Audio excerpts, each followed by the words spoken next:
প্রায় 11.5 লক্ষ কোটি টাকা বিদেশে পাচার হয়ে গেছে।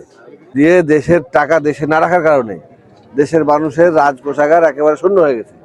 তারপরেও আমাদের মাননীয় প্রধানমন্ত্রী উনি সর্বাত্মক চেষ্টা করছেন মানুষের যে মুষ্টিবদ্ধ হাত সেটাকে জনশক্তি রূপান্তর করার জন্য, সবাইকে কাজ করার জন্য উদ্বুদ্ধ করছেন, যেন একই সাথে বেকার সমস্যারও সমাধান হয় এবং সাথে বাংলাদেশের অর্থনৈতিক চাকা যেন চাঙ্গা থাকে, সেটা হচ্ছে মোটামুটি যেন ঘুরে চাকাটা, সেই জন্য উনি সচেষ্টা করছেন। তো আমরা প্রধানমন্ত্রীর প্রতি কৃতজ্ঞতা জানাচ্ছি।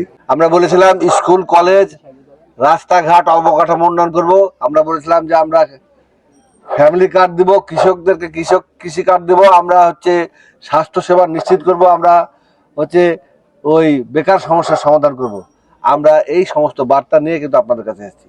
আমরা ওই চাহিদা এবং জ্ঞান ভিত্তিক শিক্ষা ব্যবস্থা চালু করব, এই প্রতিশ্রুতি নিয়ে আপনাদের কাছে এসেছি। এবং আমরা আমাদের কাজ চলমান আছে। জানেন যে গণপ্রজাতন্ত্রী বাংলাদেশ সরকারের মাননীয় প্রধানমন্ত্রী প্রতিনিয়ত মানুষকে উৎসাহ দান করছেন এবং নিজে কাজ করছেন, কাজ করার জন্য উৎসাহ দান করছেন। এখানে আমাদের ইউনো মহোদয় আছেন, আমাদের যারা কর্মকর্তারা আছেন এবং যারা ঠিকাদার আছেন এই কাজের, আমরা উদ্বোধন করে যাব। কিন্তু অনুরোধ করবো এলাকাবাসীকে এই কাজে যেন কোনো ডিস্টার্ব না হয়। যদি কোনো ভুল ত্রুটি থেকে থাকে সংশ্লিষ্ট কর্মকর্তাদেরকে বলবেন, তারা দেখবে। আর নিজেরা কেউ কোনো হটকারিতা করবেন না। আমি জানি যে এলাকার মানুষ এর আগে কিছুটা হলেও ভুল ত্রুটির মধ্যে মানুষ, তারা কিন্তু সিদ্ধান্ত চেঞ্জ করেছিল।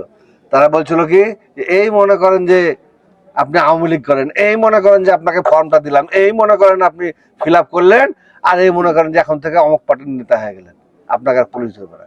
তাদেরকে বলি যে এই মনে করেন, আমরা কিন্তু এই মনে করি না। আমরা মনে করি সবার জন্য সেবা আমরা করব।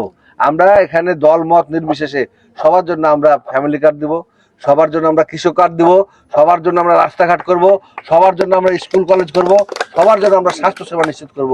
সাগরের মধ্যে পড়ে গেছি আমরা, যত কাজই করি কুল কিনারা পাচ্ছি না, 17 বছর কোনো কাজ হয়নি। সুতরাং আমরা পর্যায়ক্রমে এটা চেষ্টা করব যেন এগুলো পর্যায়ক্রমে আমরা করতে পারি। এই আমাদের পঞ্চবার্ষিকী পরিকল্পনা আছে।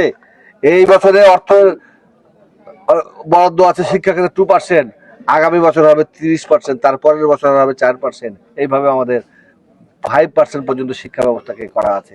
অর্থাৎ শিক্ষাকে আমরা মানুষের দোরগোড়ায় নিয়ে যাব। চাহিদা এবং জ্ঞান ভিত্তিক শিক্ষা দিব, আমরা কারিগরি শিক্ষা দিব, আমরা ধর্মীয় অনুশাসনের ব্যবস্থা করব।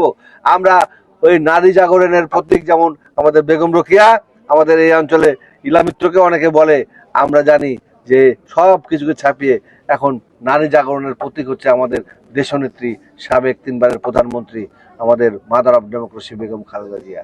সেই বেগম খালেদা জিয়াকে আপনারা স্মরণ করবেন। উনি যেমন মায়েদের বন্ধের জন্য অবৈতনিক শিক্ষা ব্যবস্থা চালু করেছিলেন, এখন ইন্টারমিডিয়েট পাস পর্যন্ত করে গেছিলেন। এই সরকার গ্রাজুয়েশন পর্যন্ত সেটা মাফ করার চিন্তা ভাবনার মধ্যে রয়েছে। সুতরাং আমরা মানুষের জন্য কাজ করতে চাই, সবার জন্য সেবা নিশ্চিত করতে চাই।